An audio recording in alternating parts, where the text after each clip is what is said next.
Hello and welcome to The Grant Accountant.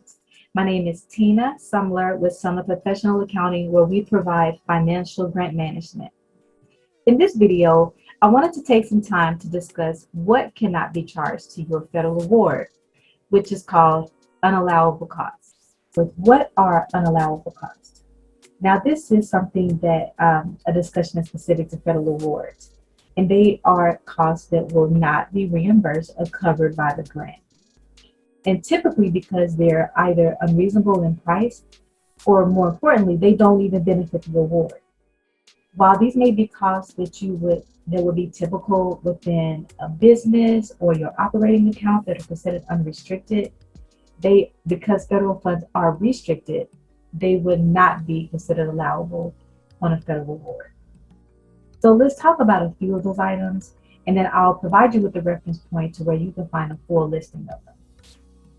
It's really important that you become familiar with the Uniform Guidance 2 CFR Part 200 so that you are aware of the federal regulations, your do's and don'ts. It's also helpful to have a grant accountant that's been experienced in this area, so that way you can ensure that you're staying in compliance. So some typical costs that you'll see that are unallowable in federal awards would be advertising. You cannot use grant funding to promote your organization. Now, it's different if you have a grant that's funding a particular event or some research or something specific, and you're promoting that event that's related to what the support of the grant is, opposed to just trying to promote your organization in general through promotional items, advertising, or whatever that may be. So just be aware of that and make sure that you have, if there is something that is specifically written in your award or you've received approval for, that you have that documentation attached. And that will go for any of these items.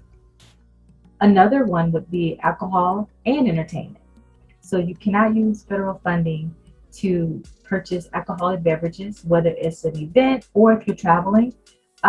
So just be sure that you are aware of that in any type of entertainment that you are expensing, where it may be acceptable or allowable in a business, but not in regards to federal funding. Because again, it has to be something that directly benefits this award.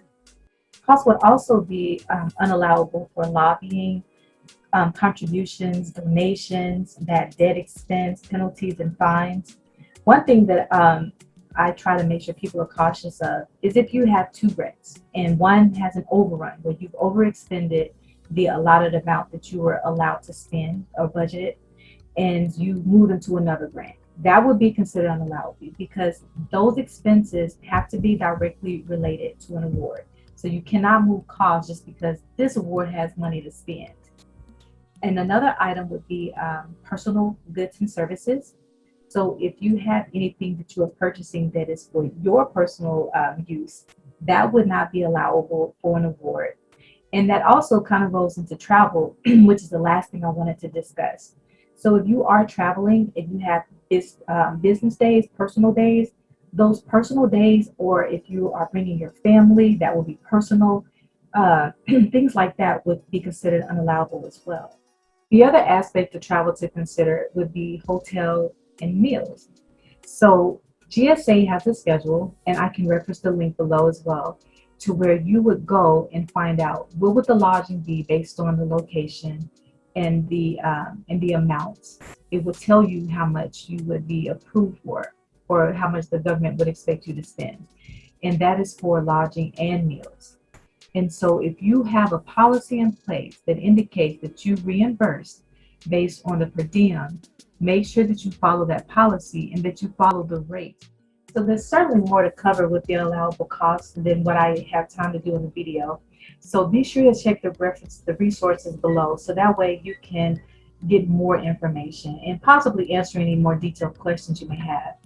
But I wanted to wrap up talking about best practices. So having policies and procedures in place in regards to how you are checking for unallowable costs, what do you do if you have unallowable costs on your award, your travel policies and procedures, all of those things are going to be extremely critical. So make sure you have well-written policies and that you have documentation. You should have documentation for all of the expenses that are being incurred in general. But if there are expenses that the sponsor has allowed that are considered unallowable, make sure you have that documentation readily available. So I hope you found this information helpful. If you did, please give the video a thumbs up.